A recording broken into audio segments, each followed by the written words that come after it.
the Oedipus Complex, where it's just like Yeah. the love of the mother and wanting Hmm. the death of the father, and then sometimes some parents kind of like have like this weird sense of like their own sexuality. So when a kid is trying to be sexual, and not in a genital way, not in an incestual way, but he's just like he's just feeling his body. He's just like, oh man, I want to like hug you or whatever, and maybe it Right. seems like almost in an appropriate way if a parent's is like no, or like Right. maybe he touches himself just trying to like explore as a kid, and the parents is like, damn, Mm. it just like one of the questions that many people ask me is like, so does this mean I have to do bioenergetics for the rest of my life? Yeah.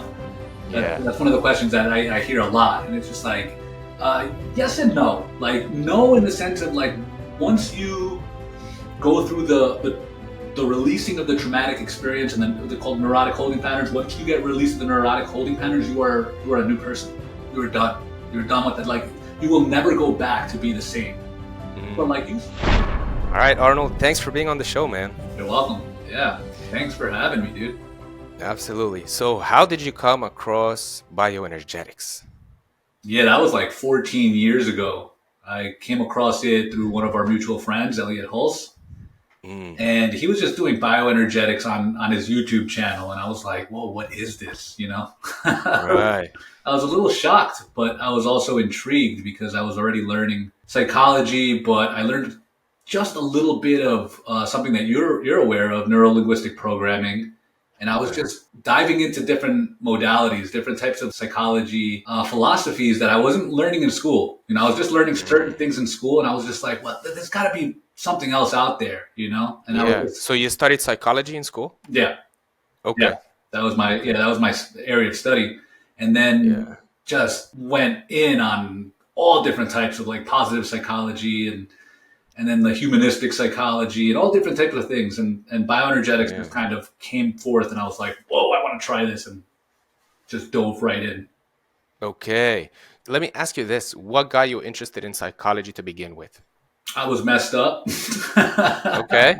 I think Like, I think that might be right. for most people. Most psychologists or Yeah. people who study. It's just like, man, I want to understand what's going on within me.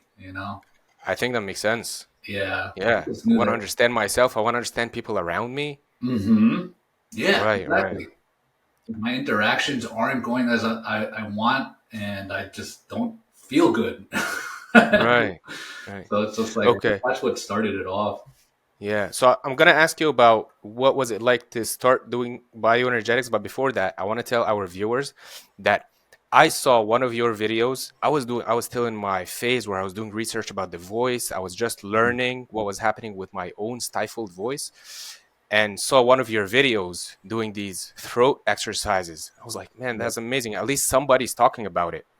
And then I started to watch the rest of your videos and I learned a whole bunch of stuff. So I focus on the throat, specifically on the voice, but now we have this very well organized course and community where you help people work on every single part of the body. And we're going to get into that. But before that, when you started doing bioenergetics, what was it like? Because most people I know, and from my experience, we start doing the exercise and like, man, it's so high effort and we're not feeling the difference. Was it the same for you, or did you start feeling huge change? Yeah, for me, I had it a little bit different because I was reading Alexander Lowen's books, and he has one book in particular, The Way of Vibrant Health, where he shows bioenergetic exercises, which ones to do. You could try it out yourself. So for me, I was like looking at it and I'm like, let me try it. And I was doing it, and I was like, wait, okay, let me look, let me look at it again, Nice. and I kept trying it. And yeah, Okay. I noticed improvement pretty quickly on. Okay. I was just like, whoa, and that's really where the motivation to keep going came in. Because I love the theory, and that stuff was really cool. And listening to the stories and his clients and everything that happened in their life, I was Mm. like, wow, that's awesome. But then really, when I'm starting to notice it in myself, I was like, whoa, there's something Yeah. here. There's something here that Right. I want to keep exploring. Right. Okay. So you mentioned that because you were messed up. So if you were to unpack that, how would you describe it? What are the bullet points underneath messed up?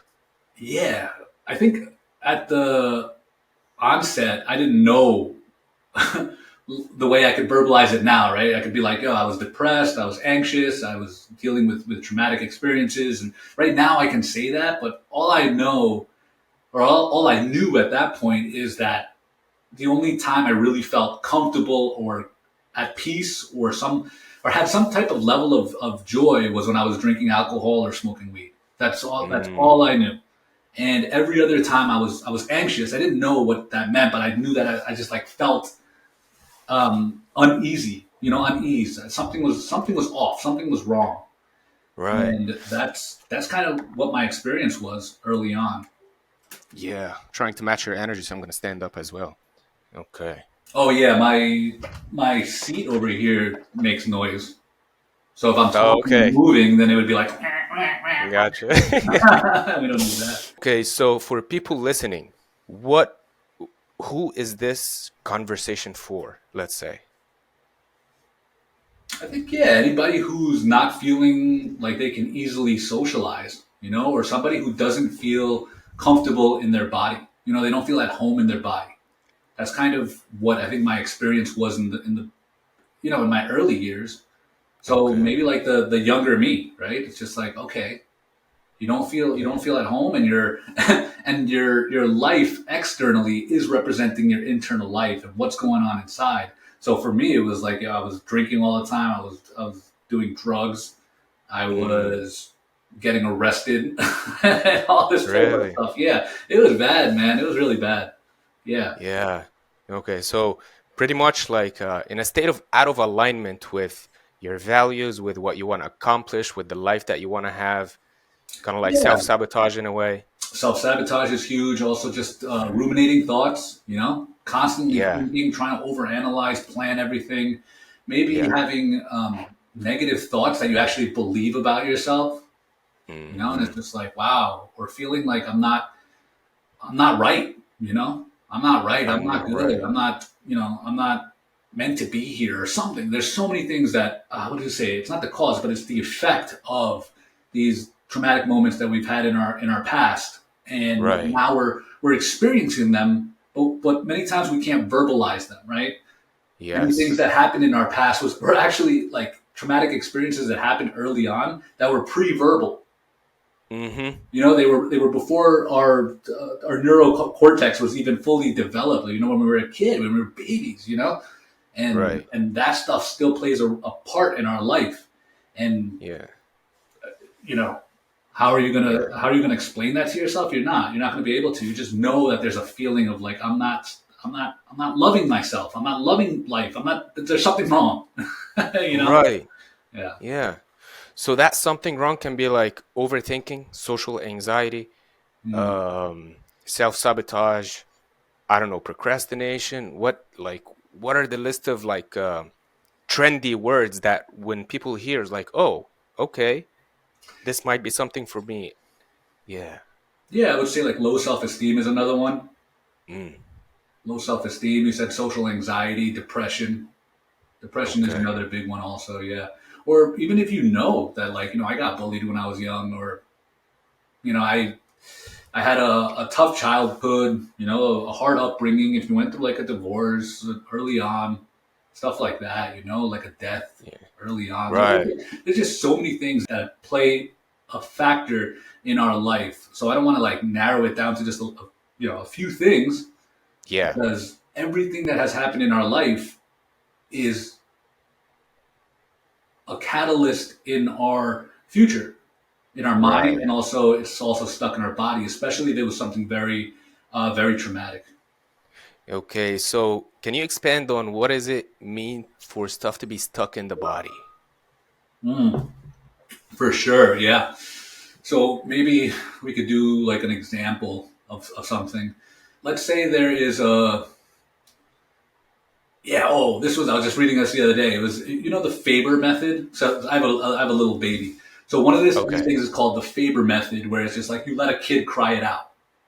Mm, Basically, it's just like, your baby's crying. It's just like, just let him be. Just let him be, and then he'll stop crying. yeah. He'll stop crying, and then next time around he'll cry less and less and less, and then he'll just get used to being by himself. And that's like Mm, a method that some parents use on their kids.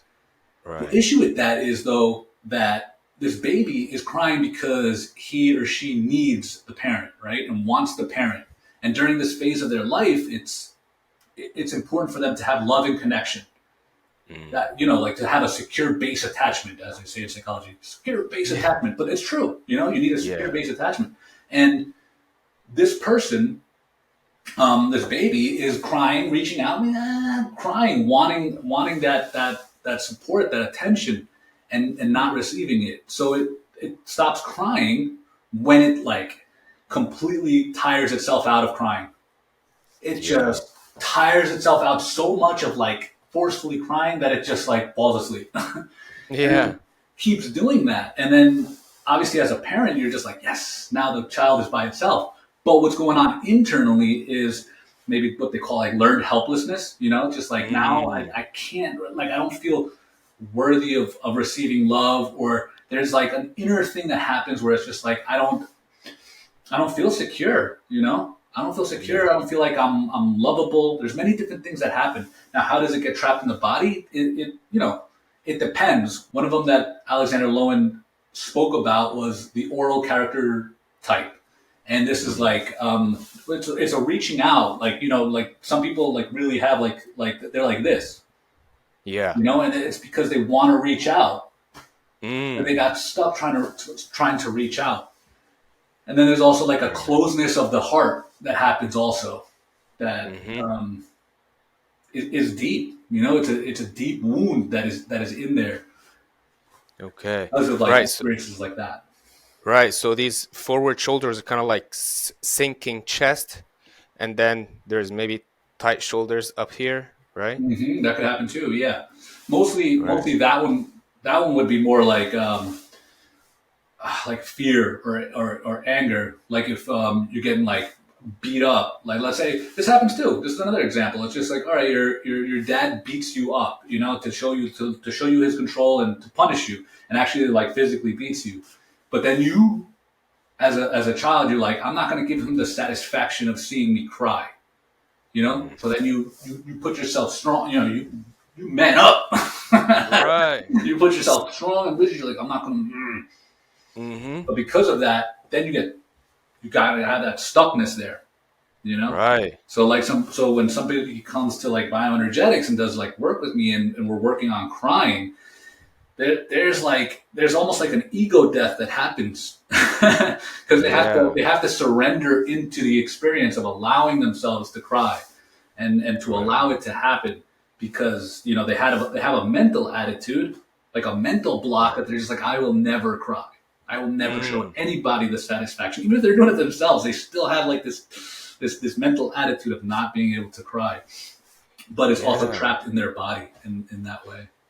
Right. So the mental block, they have a mental block and something is tension is trapped in their body. So talk therapy can work on the mental block, but the body is still in the pattern of Mhm. holding the Yeah. tension. So how do you, so is that what bioenergetics does? It goes into the body and releases it, and then does it release from the mental aspect as well? It does, yeah, because they're both so intimately connected. We try to compartmentalize everything. So it's like the body and then the mind. Like you can study psychology, but then somebody else will study physiology or kinesiology or whatever.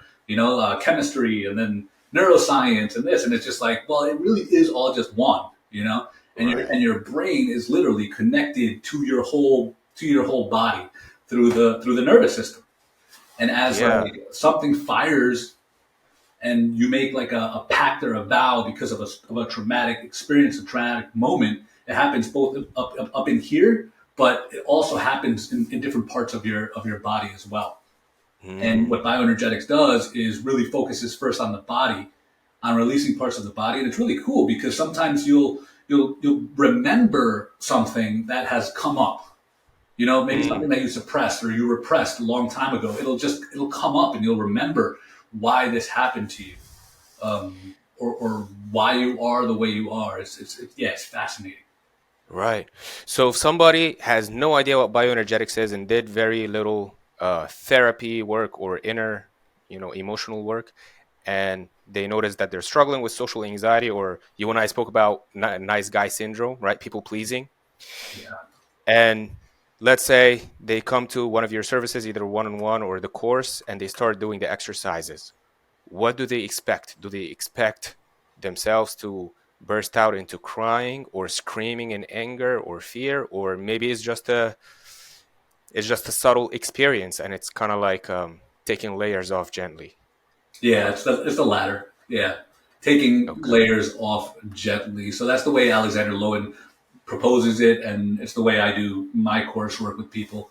It's starting Okay. off and experiencing internally your body, releasing little bits of the body from the ground up. That's the way he wanted to do it. It's like start from Mm, the bottom, work your way up towards the body, release. And they're right. not really intensive exercises. He calls these ones the standard exercises, and then he calls the next one the expressive exercises, which are the ones that maybe most people know about, like the cathartic release and the emotional release and all that type of stuff. Mm, But that really should be done after you already have done layers, like you said, a layer of release, a layer of like, okay, I really understand my body. I know where the tightness is now. I've already done some yeah. release, and now I can like push it a little bit further. Right. Yeah. So on YouTube, there's a lot of, it's almost like, I don't want to say common knowledge, but it's pretty popular, doing the bow Yeah. and something like shaking, right? A Yeah. lot of people teach that. I use it as well. Nice. Yeah. So are these basic exercises enough to get someone to clear themselves up completely, or do they need more sophisticated and dialed in exercises if they have certain tension in the hips or in the knees or something very specific? Yeah. So those exercises are awesome, and they are like hallmarks, right, of bioenergetics. Like the bow is awesome for so many reasons. It opens up the throat, it opens up your chest, it opens up your stomach so you can deeply breathe. You're also grounded while you do it. Even if you're stressed out or if you're tired, just going like this, people do it naturally, right? You just stretch it out. Right. Oh yeah, it feels like a lot better. But doing Mm, it consciously and adding in the breath does a lot of work, a lot of good work. And mm, if you do it for a certain amount of time, vibrations are going to have to start happening naturally in your body, and there's going to be some level of release. And then with right. the, with the shaking, the one that you're talking about, which is just like you purposefully start shaking loose, shaking it Mm, out. Yeah, you're going to feel much more relaxed and calm, and it's a great exercise. yeah. But like you said, if somebody has specific neurotic holding patterns in their, let's say in their shoulders, like we said before, in their shoulders, those exercises will help a little bit, but they're not as powerful as the ones that are tailored specifically for that area in the body, where there Right. will be movement, what Alexander Lowen calls motility, like growing in motility, but there's also Yeah. vibrations that happen naturally in your body that start Mm, releasing not only the muscle and the fascia in the muscle, but also the what is called a neurotic holding pattern, where it's just like right. the the nervous system that's holding tightly onto there. It's just like it starts releasing that. Right. And when the nervous system start releasing, we begin to feel certain uncomfortable emotions. Would you say so? Sometimes, yes. Okay. Okay. So speaking of emotions and giving the example of the baby, learned helplessness, not worthy of receiving love, is that how would you describe toxic shame, or how would you describe toxic shame? Yeah, toxic shame. Yeah, shame is the belief that you're not good, right? You're not good. You're not worthy. You don't belong. And it's really sad. Yeah, toxic shame is kind of like the worst thing for us on every facet of our life, really, because it doesn't allow us to reach out for love and also to receive love. So that's like Mm, the hardest part about it, because who if I don't feel, or if I'm not worthy, it's just yeah. like I can't love somebody, because I just in a bioenergetic sense, it's just like there's a block from my ability to love. So love is kind of Mm, like a more of a external thing. Like mm, you reach out for love, you give a hug, even right. your blood vessels. Like let's say you want to love somebody, Yeah. and maybe you want to get intimate with your wife or something like that. It's just like you have an erection, right? The blood goes, or like Right. for a female, she feels it in different parts, and and the blood just rushes out. So love is like an external thing that comes out of your body. Right. And when you go through these traumatic experiences, there's a block in that. Even like talking to you right now, I'm like talking to you and I'm expressing myself and I'm giving myself and I'm whatever. Let's say you're just Right. like not paying attention or you yell at me or something. There's a like a jolt and a Mm. stop. I'm trying to love and then there's a jolt. And if that's a Yeah. traumatic experience enough, then there's going to be a blockage of my ability to love. Right. Right. So because yeah, like we talk about toxic shame in the sense of like yeah, the thoughts and the feelings that come from that, but there's also a real physiological thing where now I can't physically also reach out in love, and then I can't also receive love in a similar fashion. Right. Right. Okay, I know you're very passionate about bioenergetics, and bioenergetics is there's so many aspects to it. There's the history of it, there's the analysis of it, and there's the actual application, and finally there's the result. Which aspect do you like to geek out on the most? Yeah, right. I think man, I like them all, but Nice. the most would probably be the exercises themselves, and then yeah, the results that come from it. Yeah, that's really cool. So how about, since you like them all, give us, me and the audience, a brief of what's the history of bioenergetics? When did it start? How did it start? Why did it start? And we can go from there. Yeah, sure. So Alexander Lowen is the founder of bioenergetics analysis therapy, and he did it with somebody else, John Parakos. They were both founders, and he was a man. He was a highly intelligent man, probably a genius. He was a lawyer. He was a doctor, and then he studied under Wilhelm Reich, who was somebody who was studying this body mind connection. He was really fascinated about it and kind of started like pushing this this type of therapy that also includes the body. So Mm, Reich was actually underneath and trained by Sigmund Freud himself. So like the father of psychoanalysis, right? So it was right. Freud, then Reich, and then Alexander Lowen learned from Reich. And Okay. he spent his whole life developing this and training people. And he was a psychoanalyst, and a medical Yeah. doctor. So he was very well aware of the body and the mind. And man, I think he spent like 60 years working on this, developing it. And he's got like 12 books out. So Mm, this was his life, his life's work. So that was right. like Right. the history of it. Okay. That's really cool. And then, so I also wanted to touch on the point that I see you in a lot of meetings, in the self-improvement groups that we're in, Hmm. and you show up, you're always like relaxed, happy, humorous, charismatic. Were you always like that, or did that happen because you did bioenergetics? Yeah, I did a lot of things. So I know bioenergetics has a big component in it. Mm, But like I said, mhm. I was messed up, man. Okay. I went Yeah. to actually I went to Paraguay to visit my family, and I haven't been Mhm. there in a long time. And my cousin was like ragging on me about how I used to be when I was 17. So I visited him Okay. when I was 17, and he was just like, "Man, you had your." He said we saw you walking like a mile away. I had headphones on. I had my hood up. He said like, Mm. and he was like imitated me, and it was true. My feet were like pointed inward. I was like this, and I was always just like in my like this Mm. everywhere. Everywhere. And he Wow. was just ragging on me, and I was like, "Dang, that's when it really hit me too." And I was like, "Man, I've gone through a big transformation." Yeah.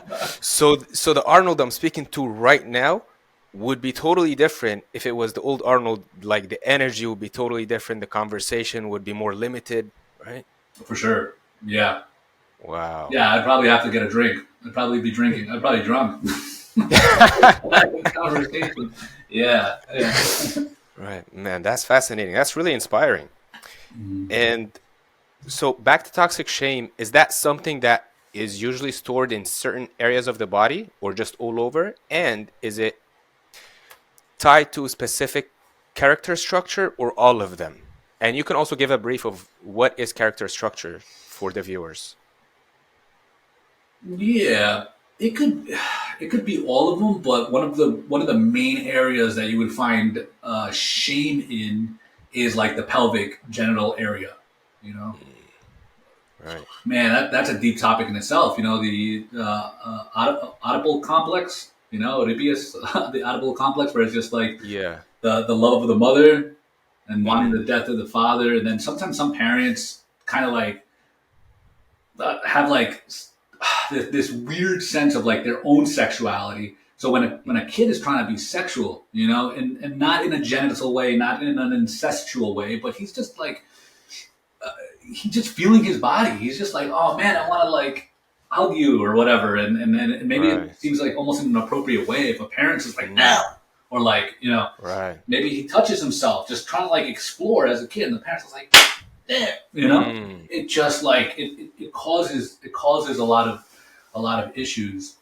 Yeah. So that's one way that shame represents itself in the body. It's like tightness in this area, in the Yeah. in the hips and pelvis.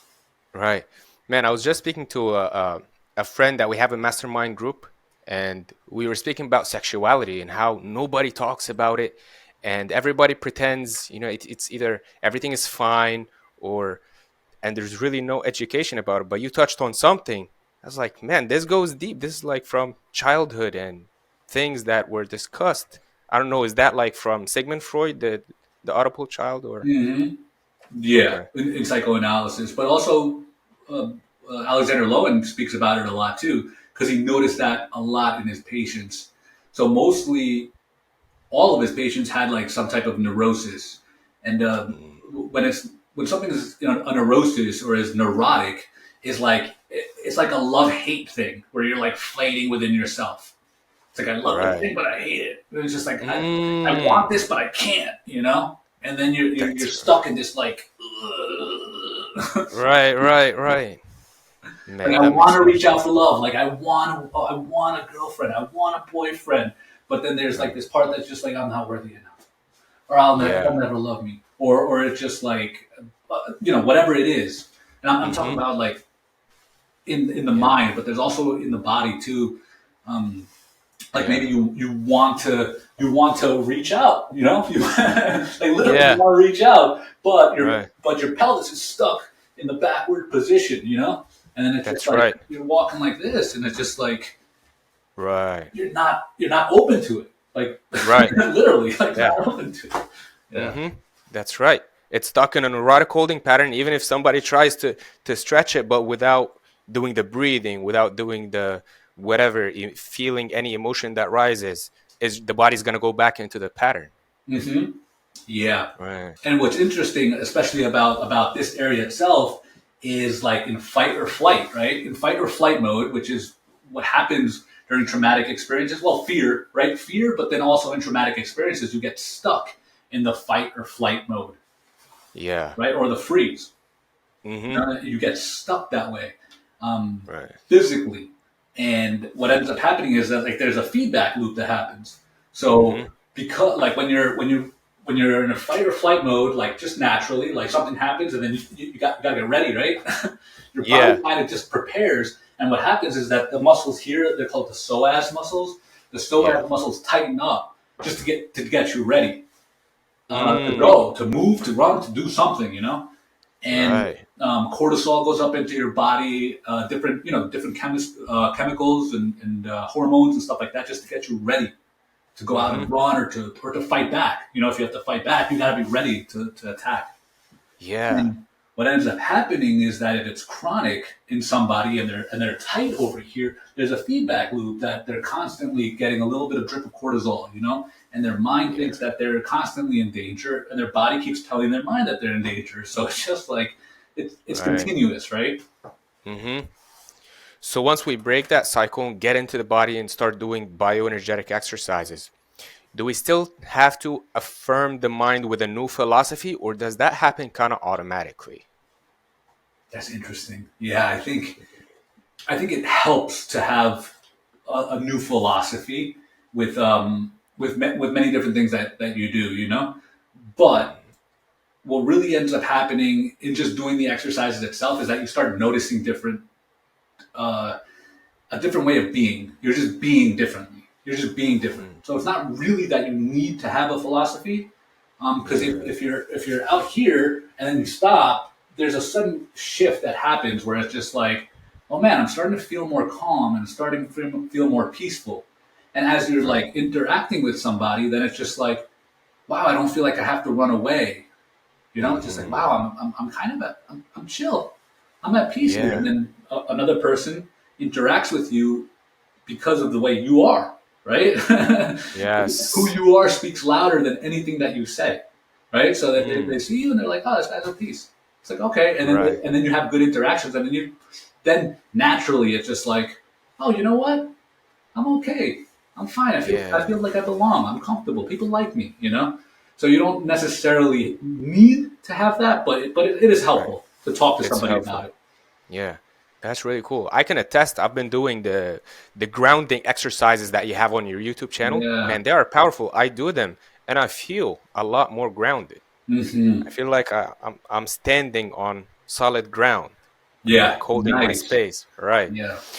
So what is, if you can share like a win that you saw from one of your students or clients that was like kind of really inspiring? One of them just recently told me that he is able to look at people in a loving way, and that Mhm. now instead of grilling people and trying to like hold eye contact and be Mhm. like I'm the dominant one and Right. just stare people down, you know, and like not be able to move. He's just like I feel like it's more of an embrace. Like I'm looking at someone in the eye and it's just it feels comfortable and it feels natural and good and it's just like there's a peace Mm. about it. And Wow. I love that. Yeah. Yeah. And And it, something like that, I mean, it's life changing. And yeah. some people may not think much of it, but Hmm. having the ability to connect with people in a comfortable way, it changes not only personal relationships, our ability to earn money and do our jobs better Mm. and provide for our family. Man, that's really cool. So that client came to you for a specific problem or with a specific goal, but he's realizing things that he may not have expected. Yeah. Yeah. I love that's Right. my favorite part. Yeah. Yeah. Nice. So what was the initial problem that he wanted to solve? He didn't really feel much in his body. He felt what like they call the schizoid character. So he was really up in his head. He really didn't feel much in his body at all. And he knew he was tight. He was like Right. rigid. Like he was just he was tight. So Mm, that's what was affecting his life, you know? right. And then he started noticing all different types of stuff. And I wish I could just put it up, but it's quite incredible. Like his Yeah. ability to socialize, to talk to girls, and he's just talking about like, wow, I feel like I can express myself, and I don't have Hmm. to think about things. You know, he was always thinking. That was his thing. He was always thinking. Right. He was thinking of Stuck in the everything. head. Stuck in the head, over analyzing. Yeah, Right. yeah. Alexander Lowen called it being hung up. Like in his Mm, body, he was hung up. Like it's almost like you're hung up. You know, he was like yeah. this, ungrounded, up in the air, head in the clouds, as they say. Right? He was like this, and his Right. arms were up, like, you know. Yeah. And now he's able to like grounded Come back. and being able to see more and just feel Feel like, gravity, feel himself. yeah, exactly. Nice. So Do cool. you feel like it was specifically re- exercises to release the tension from the eyes that gave him this comfortability, or was it more general the work that he's been doing all over his body?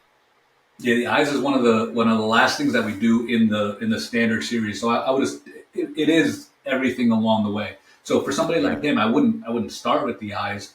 You know, Yeah.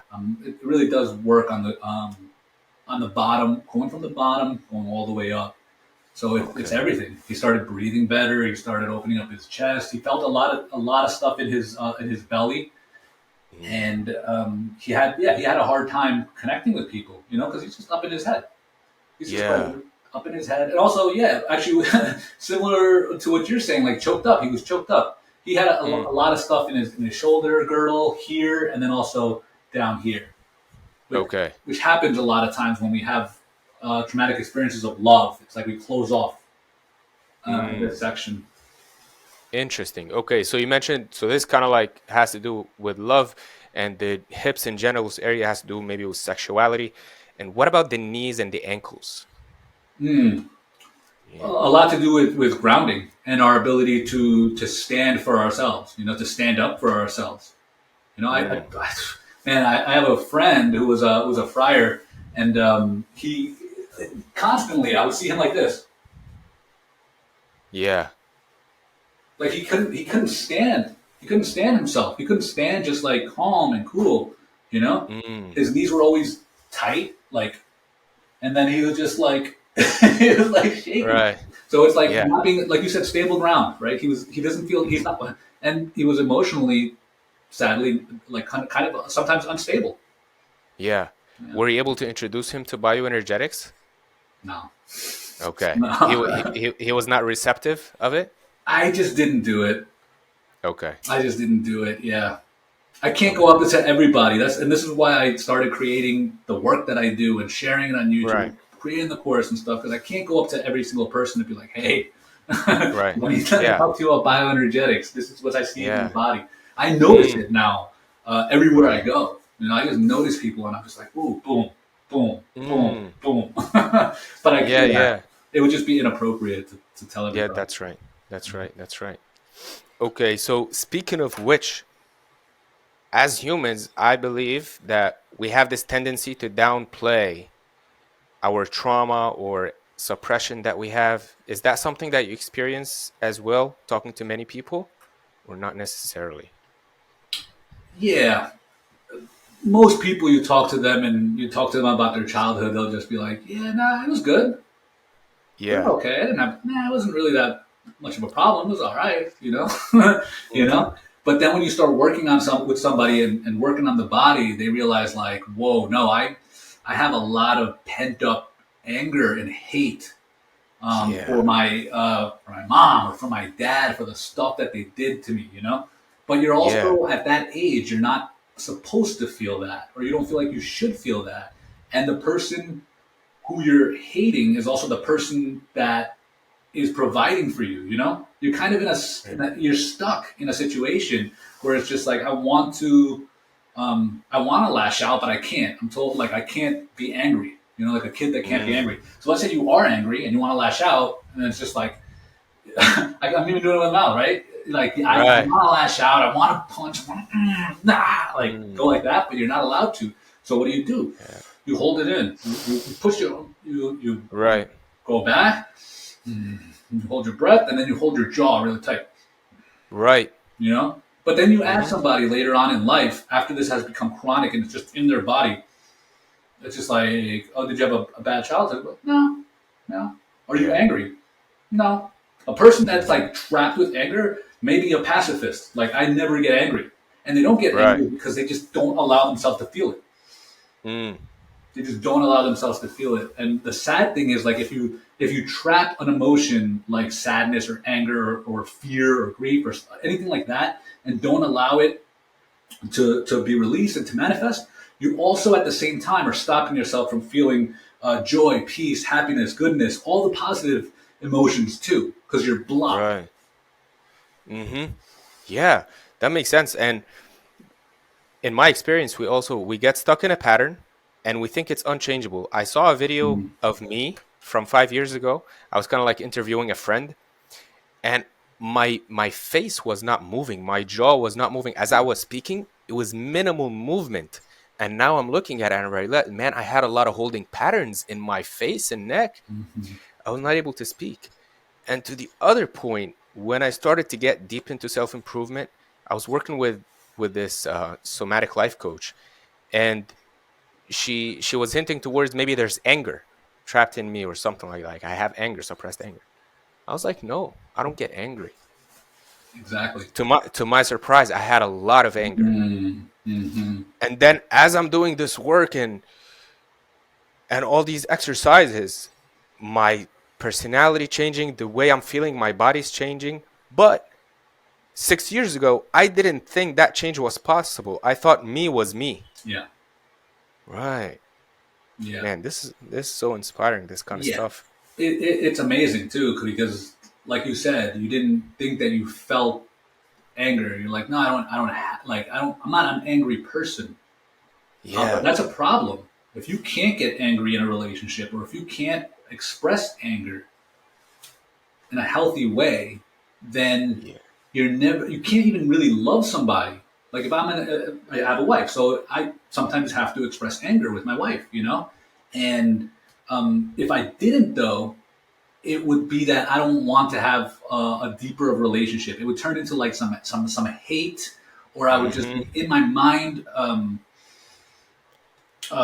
being like vengeful or something. They call it rage. I think a lot of people have like the fear that their anger is going to lead to like deathly rage. Like they're just going, Right. oh. Mm-hmm. And it happens to a lot of people because they hold it in too much, and it just builds Right. up, and it can become that way. But when it Right. comes out that way, it's rage and it's not anger. Anger in itself has a loving component to it. Remember, it's like reaching out. Love is a reaching out. Yes. So is anger. So it's a reaching out. But anger has love with it because it's just like I want our relationship to be better. Mm-hmm. I want us to be on the same page. So there's a little bit That's of love right. in there, even though Yeah. it might be like a hurtful emotion to Mm-hmm. experience. It's like there's that Yeah. love in there. Whereas in That's hate true. or vengefulness or rage, there's no love. It's just like a Yes. And also in my experience, anger, I had the belief that anger was bad. And in working with a lot of people, many people think, oh my gosh, anger, and like it's almost like that toxic shame. If I'm feeling angry and if I'm expressing anger, then I'm not worthy of love. I'm helpless and I'm a bad thing. yeah, Right. exactly, yeah. And maybe you were taught that somehow growing up. Mm-hmm. Or if I get angry, I'll be abandoned and I'll die, Ooh, big one. Oh, right? that probably happened to so many people. Yeah. Maybe they got angry and then they were like, "All right, go to your room, go to the dungeon or something." I mean, the stories I hear, bro. Oh, it hurts. Mm, Oh, it hurts. It would hurt anybody's heart. Just the stories I right. hear of like what people have had to go through in their life. Yeah. The suffering and the pain that people have dealt with alcoholic parents and uncaring parents and abuse, sexual abuse and physical abuse, verbal abuse, emotional, all of it. It's just like, oh, it hurts. It hurts. But Right. there is healing. Thank God there is healing. That- We right.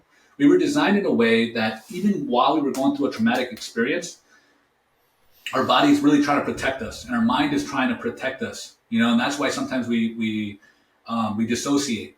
If I'm having Mm, a traumatic emotion, my mind may not even remember it. It's just like dissociated from the actual experience itself. But it is yeah. trapped in. But it is trapped in my body, and my body did that to like protect myself. It thought it like if you thought and your whole being thought that this was the right Hmm. thing to do at this moment. But if it becomes Yeah. chronic, then it follows you, and Right. that's got to be unwound. Hmm. Yeah. And looking at, well, when you look at cats and dogs, like if lightning or thunder happens and then they shake, Yeah, right? yeah, When they yeah, get yeah. I scared, they love that. shake. Yeah. And it's almost like we have the same thing, but because it's not socially acceptable, we don't do these crazy things out of the blue. Mm, But also looking at primitive cultures, and not even primitive cultures, many cultures, is the dance and certain movements. yeah. It's kind of like our intuitive way of doing bioenergetics, except that bioenergetics is now more Mm, targeted, more efficient, more effective. yeah. It's really Yeah, tailored for the healing itself. But you're right. That's why that's people right. love to go out and dance. It lets them loose, it lets them free. I Yeah. was in Uganda and they have this dance where they're just like. That's right. I was like, oh Releasing the wow, tension from the hips. yeah. And I have a Right. baby now, right? So I see my baby doing bioenergetics all the time. It's Nice. so funny. He does like the uh, well, it's called like the mule kick or whatever. But he's like kicking. He's doing his thing, And I'm just like, Nice. good for you, Is man. the wisdom of the body. The wisdom of the body, and we cut that out. We don't listen to it. Mm. So the beautiful thing about bioenergetics is it's tied into psychoanalysis and the character structure. Can you give a brief of the character structure? Sure, yeah. Personally, I don't like to start with character structure. Okay. Some people do, but I don't want somebody to be like put in a box. So there Mm, are multiple different character structures, and that's what Alexander Lowen learned from Wilhelm Reich. So what he did was he noticed that all his patients had a certain type of body, and Mm, their mentality and their body was like, oh man, this kind of fits, you know? mm, And I say kind of fits because just because you have one that is like the predominant one doesn't mean that there's not other stuff going on also. So yeah. like one of them is I mentioned before, like oral. So the Hmm. oral character structure that was me. That's like drinking, smoking, reaching out for love, Mm, closing myself off. You know, like having this posture. Um, also like not feeling very very grounded at the same time, not feeling like I have the capacity to do things, stuff like that. So that's yeah. like the oral character type. I also mentioned the schizoid, which is like a schism in the body. So a lot of it happens here, where it's just like the head, and then Mm, um, they don't feel like a lot in their body. They don't notice that they're not feeling in their body. It's kind of like a dead zone. You know, yeah. they just don't even realize that they're not feeling it. And then sometimes it's just like somebody doesn't feel below their waist that well. You know, Yeah. they don't feel grounded and stuff like that. They can feel like from here to here. And the schism, sadly, it's like your mind and your heart are not connected. They're not Yeah. connected, and then your heart and your genitals are not connected too. So Right. people can go into all different types of like degenerate behavior because of that. You know. Right. Um, Right. so schism, schizoid. There was the oral. There's the masochist. The masochist is like that hard guy.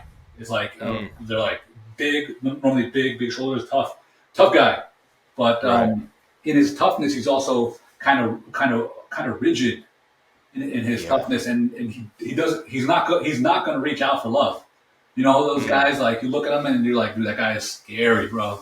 He's scary. He's mm, big. He's strong. It's like he's going to have to learn to surrender and let go and being able to like to right. love. You know, Right. um, the rigid type.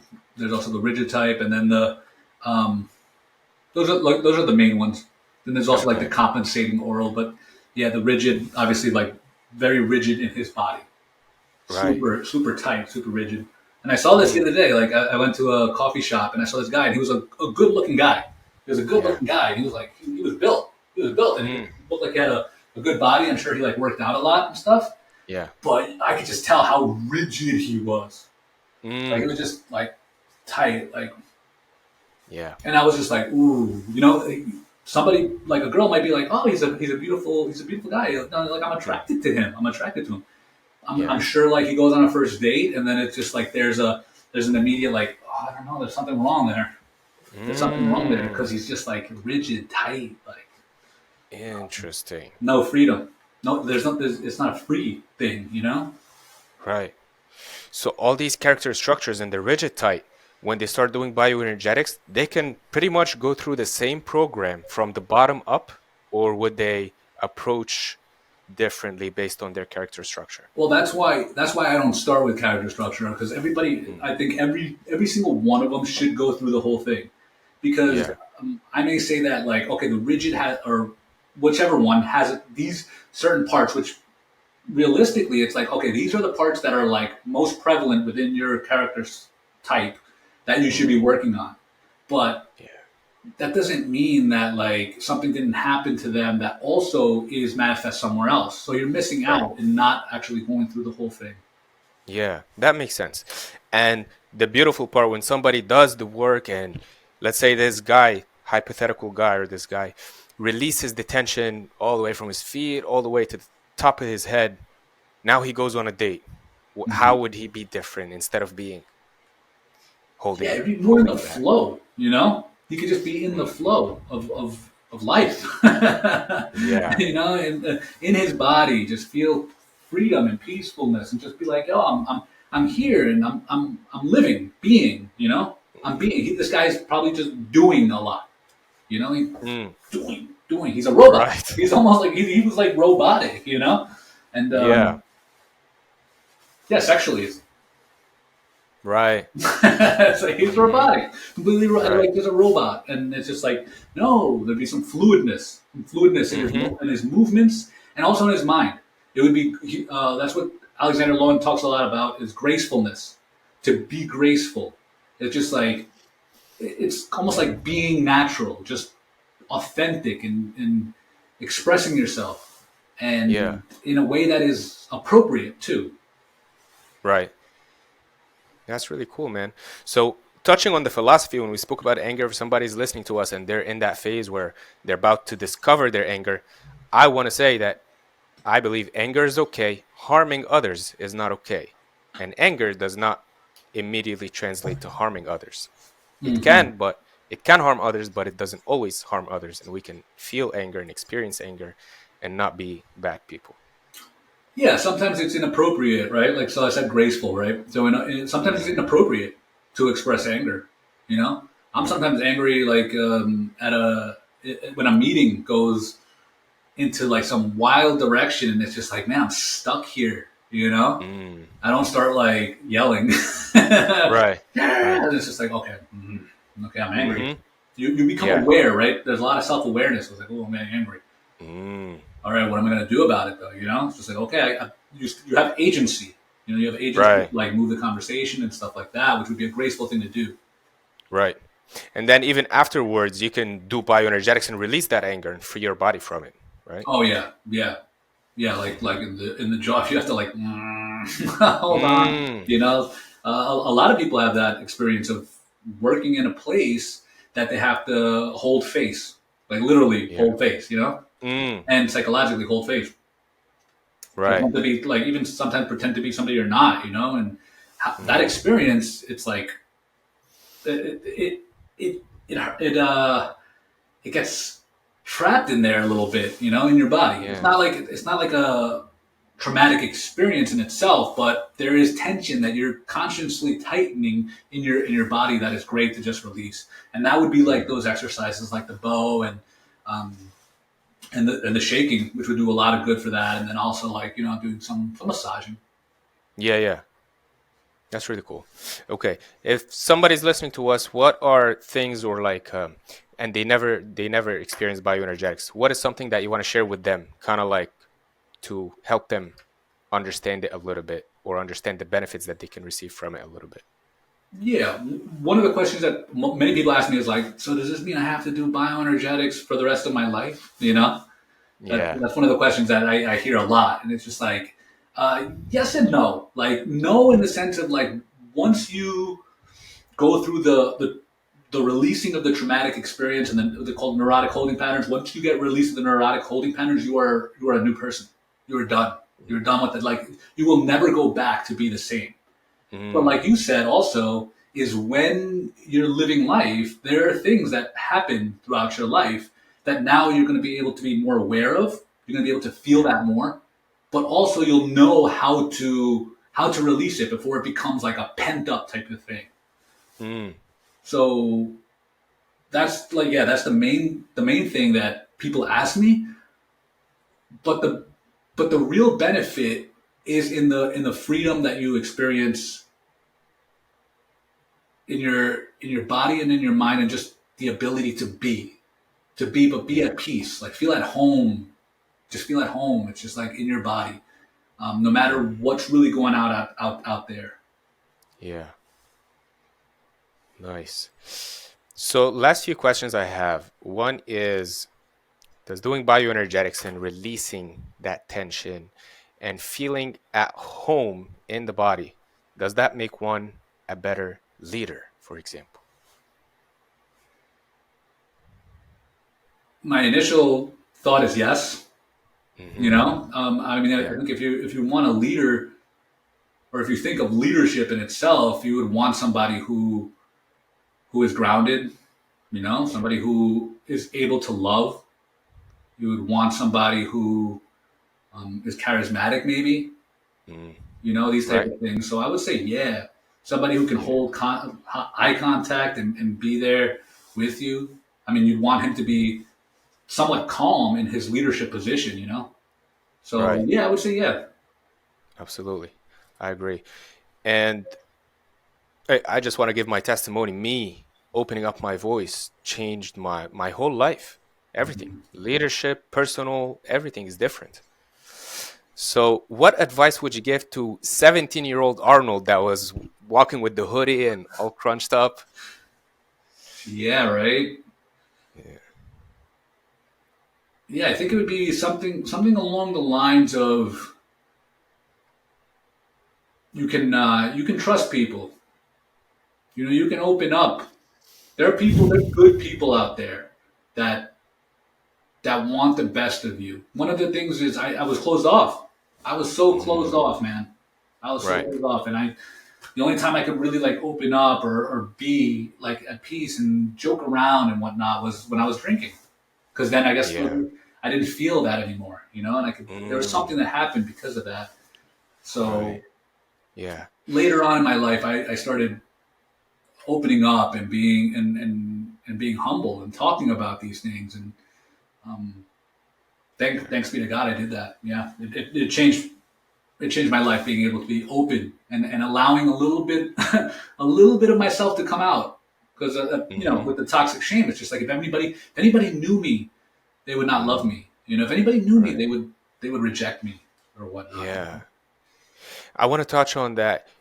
So we go through different experiences growing up, and some things we speak about, and sometimes some things we don't speak about. Hmm. And oftentimes, the things that we don't speak about, we think it's only us. Oh yeah, But the truth is, it's it's never just us. Like these things are so common, and even if somebody's listening and they feel whatever they went through, nobody will ever understand. I kind of want to give them the message, even though people don't talk about it publicly, you're not alone yeah. in it. Amen. Right. I love Yeah. that. Yeah. You Yeah. know, we've been in men's groups together. So I worked with Hmm. so many men, Right. coaching them, and we've had serious conversations, like opened up deep conversations and deep wounds. And it's amazing because one person opens up and then everybody else is like, oh man, yeah, I got that. Like, I know that, you know? I know that. And Mm, I would have never told anybody if we weren't here discussing it, you know? that's right. That's right. Actually, the thing with the voice, I wouldn't have discovered that it was so common unless it was for the men's group that we're in. Because when I spoke about it, Mm. I was like, I struggle with this. All these guys raised their hands and were like, me too, me too, me too. Yeah. Yeah, Yeah. yeah, that's a big one. We're told a lot of times when we're young to shut up, you know, to be quiet, Hmm. and Yeah. and and that can damage us. And I know, Right. you know, we're not here to like blame our parents too. That's another thing. It's not like to be a victim and blaming our parents for everything that they did. It's sometimes they did hurt us a lot, you know, Hmm. but that's not sufficient. You know, a lot of talk therapy kind of becomes that, just like blaming the Yeah. parents and then being like, okay, it's their fault that you're like this, and then like let's just reframe, which is powerful in certain scenarios. But when it comes to, like we said, anything that's pre-verbal or anything that's stuck within the body, it's not gonna be transformed. Right. It's just not, you know. And you can change, and this is my experience too. You can change your behavior, which is like cognitive behavioral therapy, right? Which is like one of the Yeah. biggest ones in psychology that's taught. It's just like, yo, change your behavior. Mm. Let's change the way you think about something so that it changes your behavior. And I did this for years. I did this for Yeah. years, like studying, like I said, psychology first of all, and then like all these type of different psychologies, but then like the world of pickup and like dating advice, and then also Hmm. um, going to learn different social tricks and all these social skills and communication skills and all that type of stuff. But Hmm. none of that would have opened my throat, right? None of it would Right. have like made me like feel comfortable in myself. And I Hmm. was getting success a little bit, but it was just I was changing my behavior instead of like Right. transforming myself from the inside out. You know, really like a real transformation. It was tricks, like social tricks, and like I would Yes. constantly just like I had these bag of tricks behind that I could Hmm. use, you know, and Right. it was not really effective. Yeah. And it almost like it enhances that keeping you stuck in the head. Yes. Oh God, yes. Yeah. Yeah. Yeah. I remember one time someone told it to me. So you know I was a friar for a while. But while I was studying, like once I was like checking out the friars and finding out if they were like, you know, if I would be accepted and all that, one of the guys came up to me and told me, he's like, you seem a little unsettled. And the reason he gave me is because you walk around the room and you're constantly you talk to these people, then you go here, you talk to these people, then you talk to this people, Mm. and I was just like, nah, I'm working the room. You know, that's what I learned. Those are the social skills that I learned. It's just like, yo, be quick, Right. do your thing, yeah. And then it's just like, all right, cool, boom, dude, the next one. Yeah. And he was just like, yeah, you seem unsettled, you know, Mm. ungrounded. Right. Did did him approaching you this way made you put your guard up, or did he had an underlying loving tone to it? Oh, he was kind, but I was like, you don't know what you're talking about. I'm working this room, man. I was like, you just don't know the social skills that I know. I'm off ego, yeah. Yeah, that's really Ego and interesting. pride, yeah, Right, right. yeah. Okay. What are there prerequisites for somebody to do bioenergetics, and what are things to be cautious of when somebody's doing Yeah. bioenergetics, if Good, any? good question. So I do have it in my course. I have a medical check-in, you know, where it's just like there's psychological things and then there's physical things that you're gonna have to look at, you know. So like psychological, if somebody has schizophrenia, if they have bipolar, then they shouldn't do it. You know, if they were diagnosed with these things, it's just like don't do bioenergetics alone. You still can do it, but you got to do it specifically with a trained therapist. Mm, And if anybody is in any mood altering drugs, you know, if they're on a mood altering drug right now, yeah. don't just go through my course and be like, all right, I'm gonna go do this. It's just like I'm not supposed to be doing that with you. You need supervision while you're doing it. Mm. And then physiologically too, if you have you have a broken arm, don't do the arm exercise. You know, and Right. you know if there's any like serious disease where it's just like a physical disease, then it's just like be careful and be cautious of doing it on your own or doing it without supervision. Okay. But I make Got sure it. everybody goes through that first. I have the whole bullet point list, everything. It's just like, hey, check this out first. Also, Right. like if somebody has a drug use like history of like injecting drug juice, it's just like okay, be careful of doing things alone. You know. Okay. Okay. And you also in your community have kind of like monthly meetings or weekly meetings, so you can people can ask Yeah, questions, stuff like bi-weekly that. meetings, and then I'm also on the chat. I'm open. You know, I'm Mm. always like being with people Yeah. throughout the journey. You know, throughout the Mm. journey. But what I'm doing now is I'm giving a 7-day free trial so that Okay. somebody can come in, they can go through the onboarding section, and in that onboarding section, it goes through the whole experience. If this is not for you, then you can just dip, you know, get out. Be like, all right, yeah, Yeah. maybe I should go see a trained bioenergetic therapist, or maybe I can do this, but I have to also talk to my therapist first before doing it. Right. Right. That's very cool. So just so our viewers understand, where can they find you and find your services, and what do they expect? Yeah, so mostly I'm in, I guess, school. That's where the course lives. School, SKOOL, Okay. and it's called Bioenergetics, Okay. simply. So Yeah. that's the school community. That's where you can go through the coursework and everything. Go Okay. through there with me. And I also have the YouTube channel that you found me on, Mm-hmm. and that one is Healing House. Cool. Sweet. I'll include both links in the description as well. So if somebody wants to take bioenergetics seriously and is ready, they can sign up for the school, for the course, and join the community. And if somebody's still learning about it, they can go to your YouTube channel and do some of the Mm-hmm. amazing exercises there too. Yeah, I just remembered something. Yeah. So we were talking about the throat, right? One of the things that happens, I don't know where I went off on, but one of the things that happens with the throat when we're told like stop is that a kid, when he's talking, like my baby, he goes ah, and he's like yelling or whatever, you know. He's just being right, and then he feels like letting out a sound, so he lets out a sound. As he gets older, I'm gonna do my best to like watch myself, right, and the way I react to him. But kids can be annoying, you know. Mm-hmm. Kids can Right. be annoying, and you got to be kind and caring for them. Right. But sometimes it's like, shut up, you know, or stop, Mm. you know, like a parent does that to you when a child is ah, Mm. and there's a blockage that happens, you know, and that's a lot of it is love. I should do a whole section on love. Actually, Mm. Alexander Lowen has a book, Love, Sex, and the Heart, which is amazing. He's got one, Okay. Fear of Life, that I mentioned before. These books are incredible. If anybody wants to learn the theory, whoa, you can go on my YouTube channel. I talk a lot about it, but really the books are Right. blow your mind, man. Blow Yeah. your mind. That's amazing. So speaking of having a kid and sometimes they get annoying, you have to create boundaries or kind of like discipline.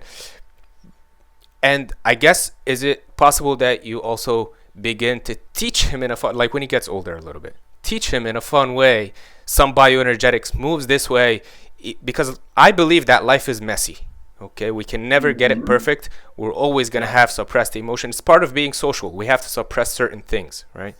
We gotta socialize kids too. Right, They can't right. we can't always just be like Right. whatever we want. And sometimes socializing comes with a cost of that suppression, neurotic holding patterns. So it's almost like we want to make it part of the education system in a way. Like this is in the curriculum to release your body and learn math and learn history. And they have that in certain places. I told you all about that the other day. Screaming rooms, Right. right? I don't know if it's Google or other places. Like I saw it online. I was like, dude, that is awesome. So they have these rooms where you can go in and you like let it out. It's just like, it's so cool. That's coming out. That's right. That's right. Okay, my last hypothetical question. If you were the president of the planet, Arnold, what adjustment would you make to make the world 5% better? Yeah, I think it would be what you just said, like education. What do we get educated on that we don't that we don't need versus like what we do not get educated on that we do need, and one of them would be something like this. It's just like the healing, somatic healing. That would be a big part of it. Maybe nutrition. I know a lot of people talk about financial advice that we've never been taught unless you learn it yourself. So a lot of the things that we have to learn on our own that are important to our life, even socialization, stuff like that. All of that, I would say that would be great to have in the school system somehow. Right. Man, I couldn't agree more. Arnold, thank you so much for being on the show, sharing the love and the knowledge. It's really a pleasure. Yeah, it's always, dude. Yeah, man. Yeah, man. I love you since day one. That's right. I like this guy. Yeah, we had great conversations, and I was like, wow, I love what you're doing too, and hopefully we'll get together, and I want to investigate a little bit more about what you're doing right now and how you're helping people, because I know just working on this section alone, huge shifts, huge life shifts. That's right. That's right. You have a section for it as well, right? I do. Yeah. Yeah, that's awesome. Yeah, man, absolutely. We'll have another podcast and dig into that. Nice. All right, brother. Be well, brother.